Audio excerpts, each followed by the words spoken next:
मंगल भवन मंगल हारी।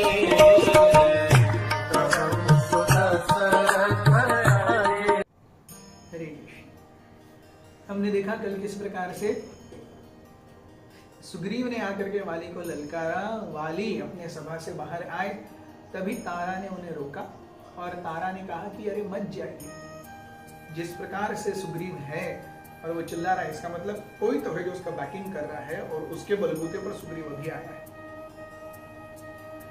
वाली ये न सुनते हुए जा रहे थे तारा को दूर करके, तभी तारा ने एक वाक्य कहा जिससे इवन वाली भी थोड़ा सा हिल गए। तारा ने कहा, स्वामी मुझे खबर लगी है कि राम यहां पर है। अब ये राम यहां पर हैं जैसे ही वाली ने सुना, वाली भी थम गए और पीछे मुड़ करके उन्होंने तारा को देखा घूर करके। तारा जानती थी कि this might be one of the last times that she can at least try to dissuade Vali from fighting. उन्होंने कहा, राम इक्ष्वाकु वंश के कुलवर्धक हैं।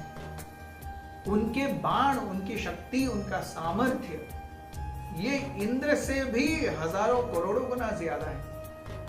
वो मन की गति से बाण छोड़ते हैं और उनका बाणों का टारगेट कभी भी चूकता नहीं है।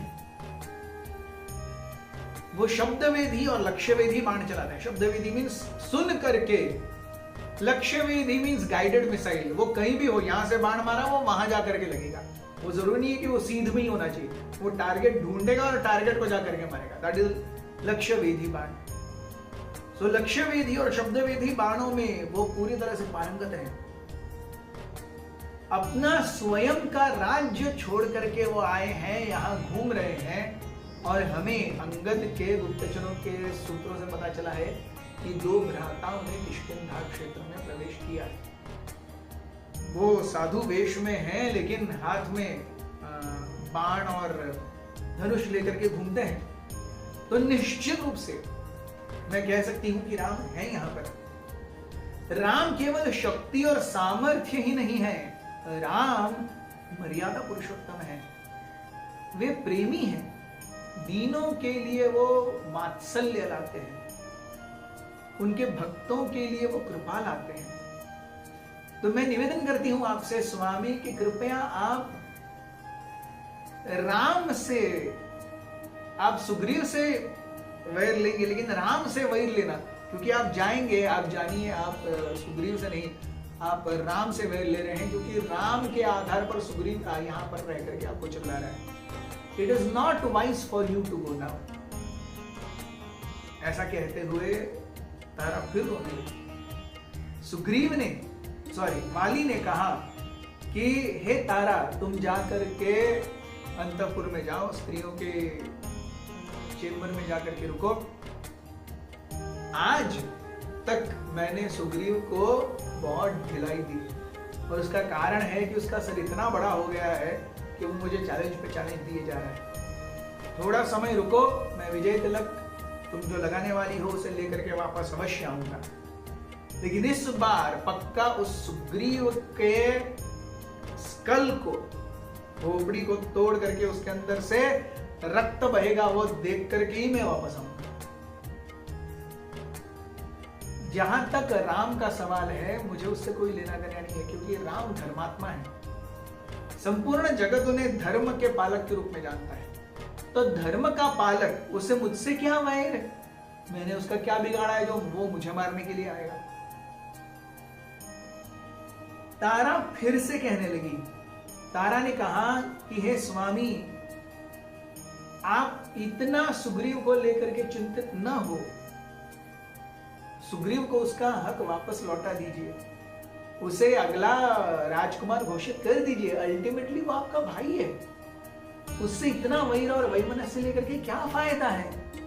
इतना वैमनस्य कि मैं अपने मृत्यु के मुख में जाऊंगा, ये वैमनस्य तो खुदकुशी के जैसा हो गया।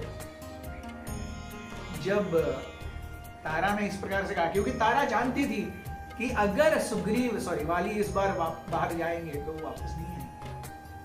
She knew this. But Wali was too forceful. वाली अपने अहम और मम में इतना गर्व था कि वो किसी की कोई बात सुनना नहीं चाहता था। उसने तारा को बाजू किया। तारा ने फिर भी बीच में आकर के, जानते हुए कि अरे अब कुछ नहीं हो सकता, I've done my best, तारा ने वाली की 3 प्रदक्षिणाएं की। उनके माथे पर विजय तिलक लगाया, कुमकुम लगाया, अक्षताएं और अनब्रोकन ग्रेन्स वाली के सर पर डाले। क्योंकि चाहे पूरा जगत वाली को किसी भी रूप में देखता हो, तारा जानती थी कि इस शक्ति, सामर्थ्य और अहंकार के पीछे एक बहुत ही सिंपल, हम्बल कैरेक्टर छुपा हुआ है वाली का, जिसे वाली ने बहुत नीचे दबा करके रखा हुआ, उसे वो ऊपर आने ही नहीं दिया। So she knew Wali, but now she knew that she will never ever see him again. Finally, न जानते हुए कि इसके आगे कुछ नहीं हो सकता, तारा साइड हटी और उन्होंने वाली को जाने के लिए रास्ता दिया। और वाली के जाने के बाद तारा अपने महल में चली गई और रोने लगी, क्योंकि अब उन्हें और कुछ देखने की इच्छा नहीं थी, उन्हें अब कुछ और सुनने की इच्छा नहीं थी। जो कुछ भी होना था वो तो हो ही रहा था, होने वाला था। Thank you very much.